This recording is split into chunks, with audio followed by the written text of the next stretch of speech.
Hello, Assalamualaikum. Selamat kembali ke channel Faiz Cup. So, saya seorang pelajar tamat, pelajar rekreasi tapi saya sangat suka untuk review running shoe. So, di atas permintaan ramai, kita akan review kasut Puma Fast R Nitro Elite 3. Let's go.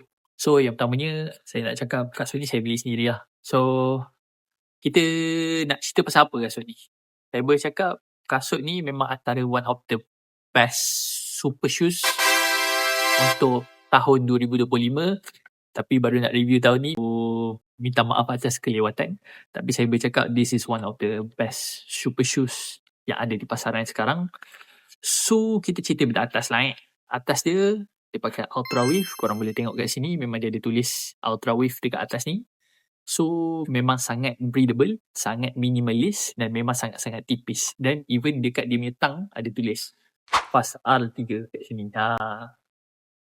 So dia punya dia punya tang gazetted. Cuma dia macam susah sikit nak terletak lah. Tapi biasalah bila super shoes ni memang dia a bit minimalist. So kena terima seadanya lah. Tapi untuk heel counter dia punya heel ni, dia ada structured sikit. Tapi dia taklah lembek terus ke depan. Dia ada structured sikit, ada fending sikit. Very very tipis. But mementingkan keselesaan lah.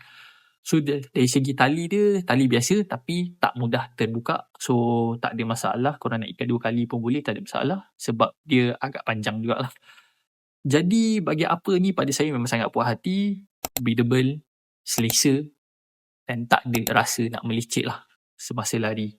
Tambah pula pakai stocking Decathlon, memang tak pernah melecet lah setakat ni, Alhamdulillah.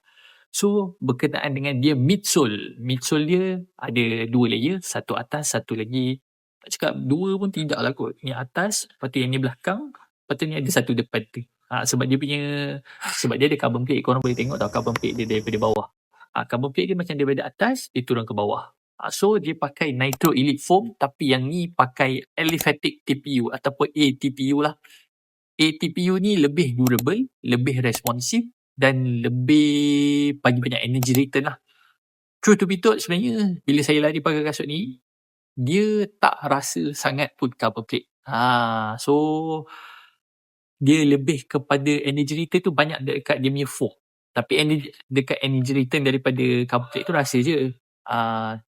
Cuma saya boleh cakap memang this is one of the best foam yang ada di pasaran sekarang. Sebab Asics pun dah start pakai untuk Metaspeed Siri.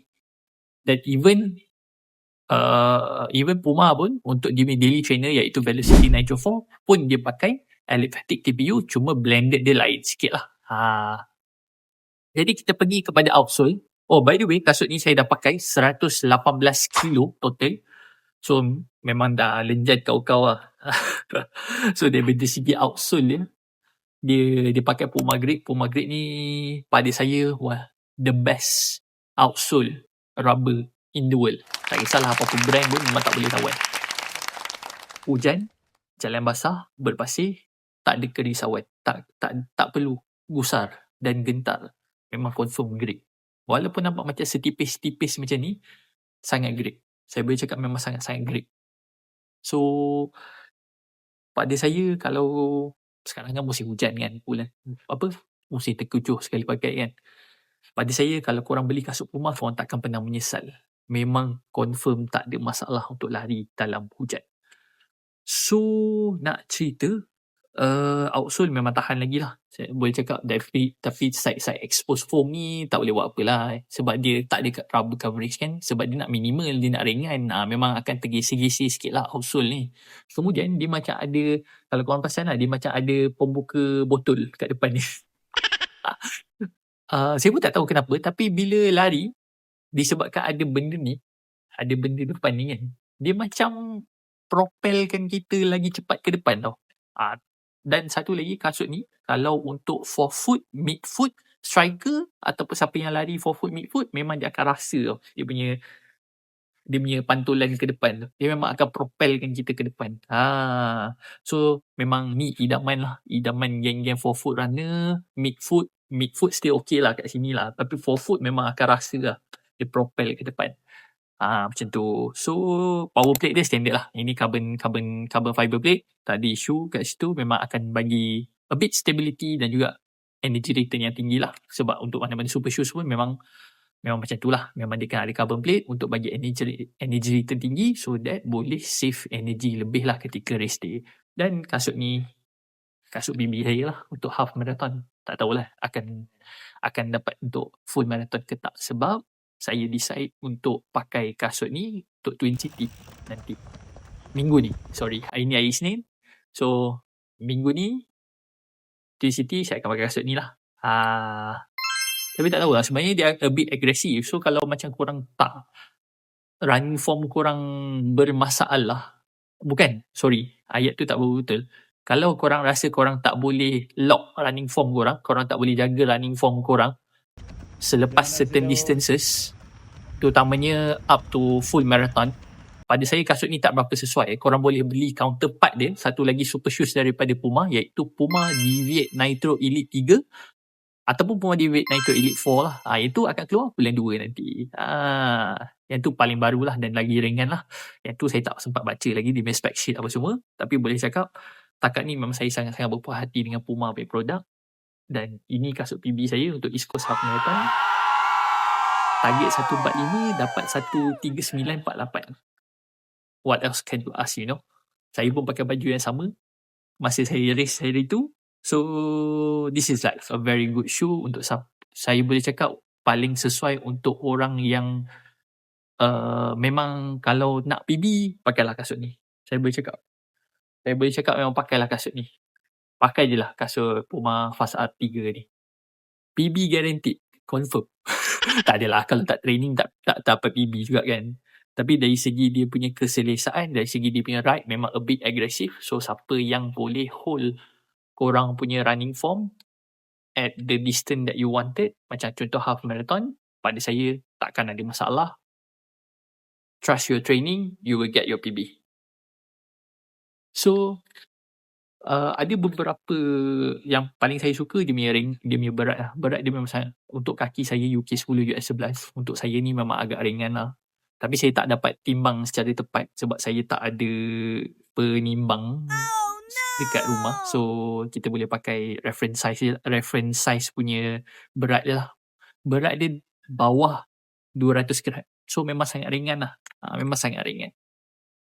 Jadi cuma ada something yang membuatkan kerisauan ataupun ada gusar sikit. Dia macam ada lekuk tau. Lepas lari lama-lama dia ada lekuk sikit dalam. Dia tak kacau, tapi macam dia ada lekuk. Tak tahu dia punya bentuk carbon plate dia dalam tu maybe ada lekuk ke macam mana. Tapi dia memang ada lekuk kat dalam ni. Yang ni sebab saya supination lah. Saya landing memang a bit macam ni. Macam sengit sikit untuk kaki kanan. Kaki kiri tak ada masalah. Itu saya punya masalah lah. Bukan kasut ni punya isu. So dari segi performance wise dan dari segi dia punya reka cipta semua, memang kasut ni memang agak unik dan memang sangat-sangat menarik lah. Pada saya tidak ada kasut yang boleh challenge keunikan, dan untuk saya last year walaupun A6 keluar Metaspeed Ray, saya lagi berminat dengan kasut ni. Sebab kenapa? Sebab pada saya Puma makes a very good quality shoe. Cuma problem dia adalah dia kurang marketing. Ini jujur saya cakap, kurang side marketing. Tapi dari segi Puma Malaysia, saya boleh puji lah. Diorang dah start sign atlet-atlet yang kiranya orang kenal lah. Macam Amam Muhaiza, Sayuti, Nakib, atlet muda, Coach Cici dan ramai lagi lah yang mana yang diorang dah sign. So pada saya, Puma in the right direction, but they can be a lot better. But if let's say korang selalu pandang tinggi sangat ASIC, pada saya sebenarnya Puma is a sleeping beauty. Tunggu masa je. Tunggu masa dia akan meletup. Itu saya punya pendapat sendirilah. Sebab saya memang dah lama pandang Puma ni. Dah lama dah saya usia Puma ni. Daripada even Fast R2, even Puma Deviate Nitro 2, semua saya dah pandang lama dah. Memang saya perhati je cakap, Puma ni potensi tinggi ni. Cuma dia baru nak up balik lah. Di samping ada masalah-masalah dalaman, itu kita tak nak sentuh. So untuk kasut yang ini, saya boleh cakap, saya boleh bagi rate berapa nak bagi, sabar jap, bagi saya fikir. 2 hours later. Okay, untuk Puma Fast R Nitro Elite 3 per 10 saya bagi 9.2. 9.5 pun boleh lah. Dia tak ada cacat celah. Walaupun technically saya lebih suka, kalau siapa yang selalu dengar live dekat TikTok ataupun selalu yang borak dengan saya, diorang tahu saya memang suka foam yang a bit firm sikit. Tapi untuk Puma memang dia tak lembut sangat, tak firm sangat. Dia memang betul-betul tengah. So it hits a sweet spot. Jadi even pakai lama pun dia taklah sakit sangat. Tipu lah kalau lari jauh-jauh tak sakit kaki kan. Dia tak sakit sangat. And then it's really making you fly, senang cerita. It makes you run like a cheetah. So, Black Cat, dia punya ni kan, dia punya logo kan. So, pada saya sangat berpuas hati. Kalau siapa yang nak beli, harga dia 11,199. Korang boleh dapatkan daripada Puma, butik Puma, dan juga Ref Runner pun ada, The Marathon Shop pun ada. So, kalau ada penambahbaikan yang korang boleh suggest kat saya untuk review-review akan datang, korang boleh komen dekat bawah. Jangan lupa subscribe, like dan komen dekat video ni ataupun share dekat sanak saudara, dekat adik-beradik, dekat keluarga korang berkenaan dengan kasut Puma Fast R Nitro Elite 3. Let's go.